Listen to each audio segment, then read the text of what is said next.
박홍근 기획예산처 장관 후보자 인사청문회가 오늘 열립니다. 이해운 후보자에 대한 총체적 인사검증 실패에 대해 이재명 대통령은 국민께 겸허한 사과를 하지도 인사검증 시스템을 재정립하지도 않았습니다. 박홍근 후보자 역시 거짓과 내로남불로 심각하게 얼룩져 있습니다. 먼저 병역 문제입니다. 박홍근 후보자는 자신의 자서전에서 양심수 군면제 운동 결과로 예기치 않게 군면제가 되어 역사와 사회에 더 봉사하라는 뜻으로 받아들였다라고 썼고, 올해 초 서울시장 출마를 염두하고 발간한 저서에도 원래는 늦깎이로 입대할 때까지만 일하기로 했는데 전혀 예기치 않게 병역이 해결되었다.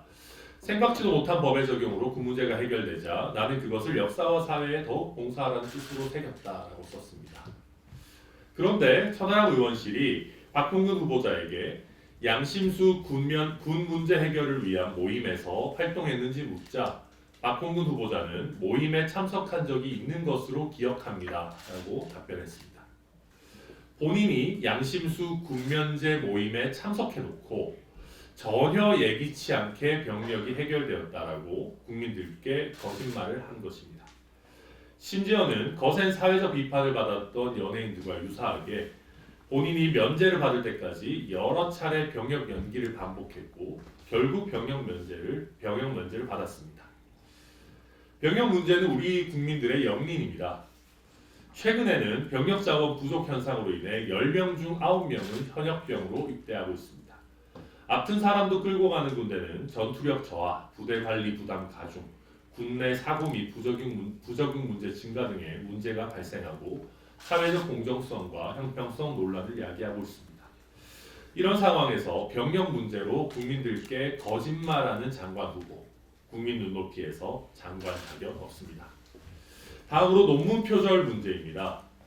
박홍근 후보자의 논문 표절과 내로남불은 김건희 씨와 대깔꼬마니 수준으로 똑같습니다. 박홍근 후보자의 1999년 경희대 행정대학원 석사학위 논문 표절을 확인하였습니다. 그러자 박홍근 후보자는 현재와 같은 각주 표기, 출처 명시 등에 관한 구체적인 윤리 규정이 정립되기 이전이었기 때문에 발생한 것으로 본다라고 답변했습니다. 김건희 씨의 1998년 논문 표절이 문제되었을 때 22년 전 석사 논문에 현재 기준을 적용한 것이라는 국민의힘 선대위의 항변과 괴를 같이 합니다. 박홍근 후보자는 또 본인의 석사 논문이 직장인 대상 야간 특수대학원 논문이었다라고 항변합니다. 김건희 씨 역시 논문 표절이 문제되자 당시 일과 학업을 함께하는 과정에서 제 잘못이 있었습니다라고 했습니다. 그런데 박홍근 후보자는 김건희 씨의 논문 표절에 대해 지적사회에서 표절은 도둑질이고 지적재산권을 침해하는 범죄다라는 학계의 목소리에 김건희 여사가 답변할 차례입니다라며 거센 비판을 쏟아냈습니다. 심지어 박홍근 후보자는 윤석열 정부 국무위원 후보자 인사청문 기준으로 문재인 정부가 제시한 인사검증 7대 기준을 검증잣대로 삼겠다라고 밝히기도 했습니다. 문재인 정부 인사검증 7대 기준에는 논문 표절이 포함됩니다. 논문 표절을 한 박홍근 후보자는 본인이 기준으로 삼은 문재인 정부 7대 기준에 따를 때 장관 자격이 없습니다. 본인의 장관 자격에 대해 끝까지 내로남불하지 않기를 바랍니다. 이상입니다.